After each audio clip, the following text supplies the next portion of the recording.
Hey guys, welcome back. Today, let's talk about architecture in John Wick movies.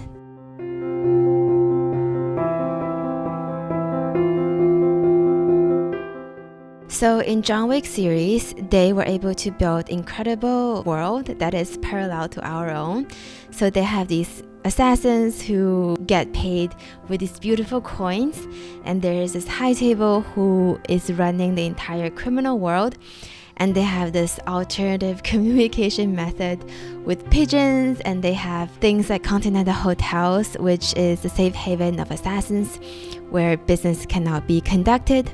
And today I want to zoom into Continental Hotel in New York and talk about all the buildings that were used to create this incredible space. Okay, so a bit of a background. There are 6 different buildings that were used to create Continental Hotel. So the exterior is one, and different rooms were shot in different buildings in New York. All of the buildings were built between 1900 and 1930s, so right before Roaring 20s and into the early parts of the Great Depression. Because they were all built in this 30 years period, they all share a pretty similar aesthetic, and they all create this opulent and expensive kind of feeling. A lot of buildings that were built in this era were influenced by Beaux-Arts architecture. A bit of history on Beaux-Arts architecture. It is a branch of French classicism, and French classicism overall was a reaction to the extravagant and overly decorated era of Rococo and Baroque architecture.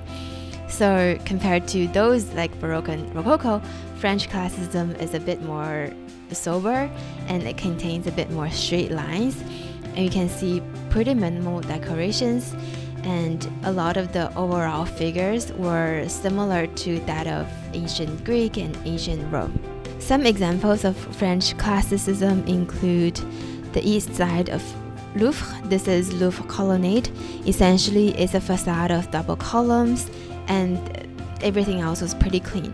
So when we talked about Somerset House, we also talk about this east facade of Louvre colonnade and how it influenced the architect for Somerset House. This is a really famous design in architecture history. Another famous example of French classicism was the facade of Versailles. Even though the interior of Versailles was heavily decorated, the facade was actually pretty sober, pretty clean. So it has flat roof, it has classical columns, it has balustrade, classical cornices, etc. So for Beaux-Arts architecture, it was based off of École de Beaux-Arts. It is a school in France. It has different departments, and architecture was one of it. So based on the sobriety of French classicism, they brought back a bit more eclecticism. They decided to use more murals and slightly increase the amount of facade decorations to make it more interesting. They were borrowing architecture traditions from different parts of the world. The first American that studied in Beaux-Arts was Richard Morris Hunt. He was the architect of the entrance wing at the Met. So if you think about the Met, it looks very similar to those Roman temples. And you also have this ascension from the ground floor to the lobby, and you have this grand lobby, and everything is arranged in a classical order. Another pretty famous architect that was trained under this Beaux-Arts tradition was H.H. Richardson. He was the architect for Boston Trinity Church, and he was the creator of Richardson Romanesque. So in America, Beaux-Arts architecture also manifested a few different characters.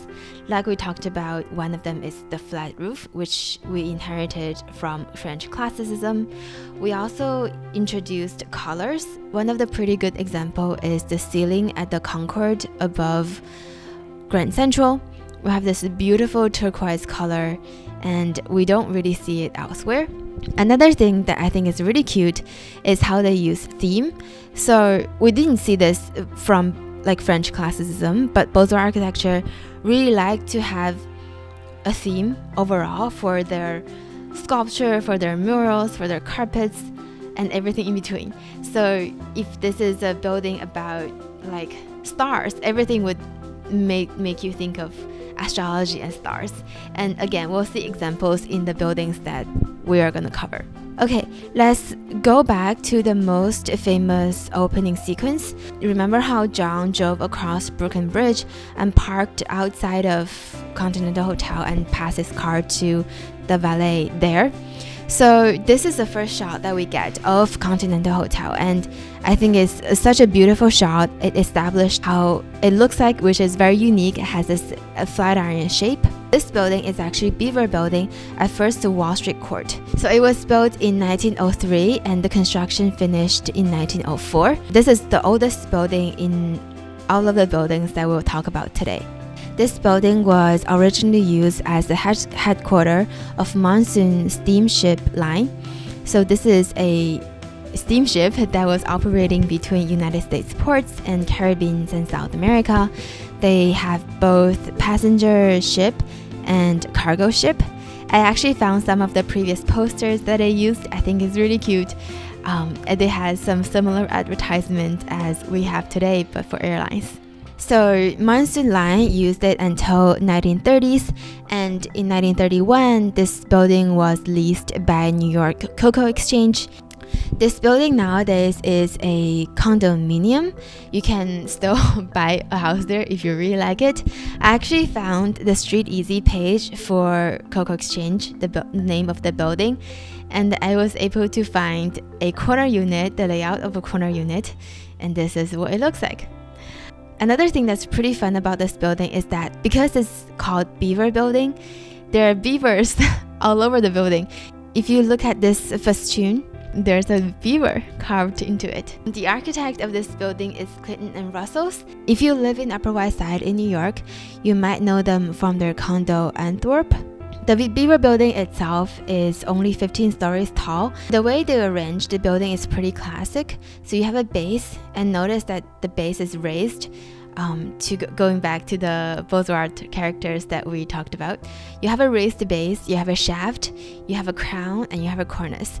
So this is the same way we arrange a column, which is a pretty classical way to build tall buildings back then. Let's go back to the movie. In the movie, you can see that the film crew removed this transitional piece from the ground to the pedestrian level to give a more coherent and cleaner shot. And you can also see they placed this maroon color carpet outside of these two entrances on the side. And you'll see this maroon color used throughout Continental Hotel to give it this opulent kind of feeling. After John parked his car, we follow him to go into the check-in section of Continental Hotel. So this is already another building. This is Cunard building. It was built in 1920 and it was finished in 1921. So the architect were Benjamin Winston Morris, also the company Carey and Hastings. So this group was also responsible for New York Public Library in Bryant Park. This building was built for the British American steamship company Cunard Line, and they were doing transatlantic steamship for passengers and cargo ships. Think about Titanic. This was a very luxurious experience, so they designed the building's exterior to match this luxurious sense. And before you enter there, you also escalate a few steps above the ground floor, and you pass through this lower vestibule, and then you have this amazing ticketing hall covered by frescoes and murals. Most of the murals were painted by Ezra Winter.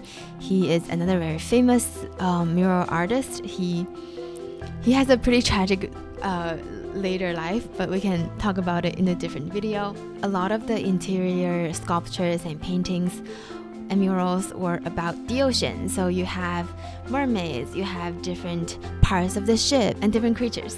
So in this great octagonal hall, you have 4 different columns with 4 different sections you can paint. Each of these 4 murals were a great explorers. They are Leif Erikson, Christopher Columbus, Sebastian Cabot, and Francis Drake. Is their ship. What we see as the backdrop of the check-in counter was actually like one of the niches on the side of the great interior octagonal hall. The murals on the backdrop was painted by Barry Faulkner, and it is all of the routes that was operated by Cunard line. This building was later turned into a post office, and now it's a private event space. It's worth noting that if you've seen Succession, if you remember Ragney Ball, is also shot in the same interior. Now, pretty soon after John checked in, he stayed in his room for a little bit. We don't know which hotel room that is, but he went down to the basement club, and this club was shot in Hotel Wolcott. This is in Midtown. I passed by it the other day. It's next to K-Town in Manhattan. This hotel was built in 1902, and the construction finished in 1904. It's designed by John Henneman Duncan. He was the architect for the archway outside of Prospect Park. People call it Arc de Triomphe of New York. And when he first built it, it was one of the fanciest hotels in New York City. It was hosting famous celebrities, including Mark Twain and Edith Wharton. The hotel is 12 stories tall. The facade is largely made of red bricks and limestone with a really elaborate decorations. And it has a 2-story base, 5-story midsection, a transitional story, and a 3-story of mansard roof, which is the roof that you see a lot in Paris. In the movie, we see a lot of this beautiful drapery. Remember the drapery that we saw outside of the hotel also? We see them here again, just a lot more. We have these beautiful granite columns, and we have this red banquet seating where John saw Winston again for the first time, and this is the first time we met Winston as well. Also, you can see the chandeliers in the background. I think the chandeliers, the banquet seating, and the columns were all part of the original building. Outside of the architecture, I also love the colors that they used when they were shooting the scene. It's a rich red and this beautiful green, almost emerald color, and create a beautiful contrast and make everything so dramatic. This building closed down after the pandemic, and I hope they open again soon. Next, I want to talk about Rockefeller Roof Garden. We saw this setting twice. Once is in the bright daylight when Winston met the maker of the coin before he talked to John about the rules. And the second time we saw it is in Parabellum after the huge battle that happened in Continental Hotel. Winston was here to talk to the high table before he shot John, help him escape. This is on top of the complex in Rockefeller Center. There are 19 buildings in this complex, and they are built in 1930s all the way to 1939, so they are one of the biggest projects during Great Depression. And originally, all of the roof gardens supposed to be connected, and there's one garden on top of each roof. But as you could imagine, it's very costly. They didn't really finish all of the roof gardens, but there's quite a lot. The one that we're looking at right now is on top of a British Empire building. It was designed by Rolf Hancock and Raymond Hood. Raymond Hood is actually the architect of the entire complex. So this building itself is a 6-story limestone building, and the roof garden is actually open to public. I found the website, and you can book it for your own events or weddings and all that. The background that we see here is St. Patrick's Cathedral. It's there in real life. I think it's really interesting to compare the two times that we saw this rooftop garden. The first time we see a lot of symmetries. The 4 sculptures in the background are symmetrical, and the middle pond is also symmetrical to those sculpture in the back and line up with the table in front of it. However, in the later setting, there is this huge fireplace that isn't there before, and the overall setting was a bit more lopsided.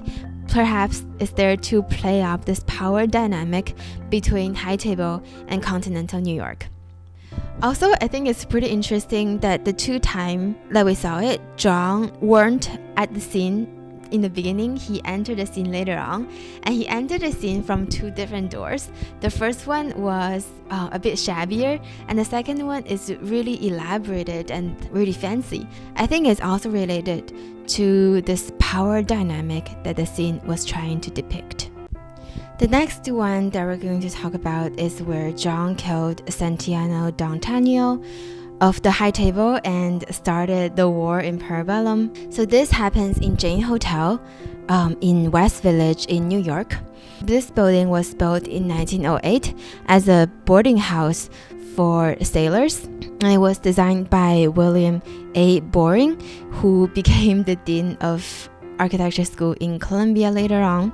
This building housed the sailors that survived Titanic. So from a boarding house of over 200 rooms and some public amenities, it was turned into Jane Hotel in 1946, and it was used to house welfare recipients and drug addicts. In 2008, it was converted to an upscale hotel, and the rooms were decorated and made to look like train cars and ship cabins. So the room that we see in John Wick was Jane Ballroom. It was used as a theater in 1997, and because at the time the hotel above was still not the best hotels out there, the water would leak from above to the theater level, and the viewer would think that the water is part of the theatrical act. When the hotel was a bit more refurbished and upscaled, the basement was turned into a club, which is Jane's Ballroom. When it was a club, it was super hard to get into, and apparently it was frequented by Olsen's twins and different New York celebrities and socialites all together. The club was closed down in November last year, and it was being turned into a private club now. I went there the other day. I think you can still book cabin rooms. It's just you can't use the amenities anymore. If we take a look at the interior in Jane's Ballroom, where John made the kill and broke the rule of Continental Hotel, you'll see again a lot of these red velvety drapery elements that were used. You can see this red banquet seatings and beautiful chandeliers.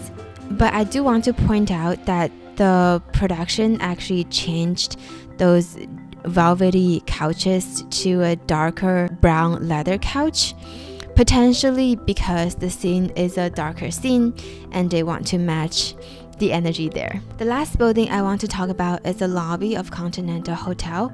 This is where the battle between Continental New York and the High Table happened. So in the movie, High Table turned off all the electricity, and Continental Hotel turned on this backup power so that the entire lobby was lit by this green light. Again, going back to the green color we saw in the basement club. This scene was shot in Williamsburg Savings Bank Tower, and the building was built in 1927. The construction finished in 1928. For the longest time, this is the tallest building in Brooklyn. Only by 2004, it was surpassed by a different building, which I think is pretty crazy because this building was built almost 100 years ago. It was 41 stories with a tower at the top and 4 clock facing 4 sides. And the lobby, I think, is 5 stories tall, and that's where the movie used. In the lobby, there are 2 round seats crowned by the statue of Roman war gods. Bellona and Mars symbolize the war that we're witnessing on screen. This hall has an atrium in the middle and 2 wings on each side. I think because of the shape and how long this wing is, it always made me think the check-in corridor locates in one of these 2 wings, which I think kudos to the production crew. They made everything look so coherent. And because this is a banking hall, they were using a lot of thrifty kind of animals as their decorations. You can see beavers, you can see bees, symbolizing how they could be accumulating wealth. The floor has this beautiful geometric pattern, and at the end of the hall, you have this mural of Brooklyn with lights shining onto this tower. For the longest time, this banking hall was used as Brooklyn thrift market, but nowadays it is turned to a condo and rental building. Okay, this is all I have for you today.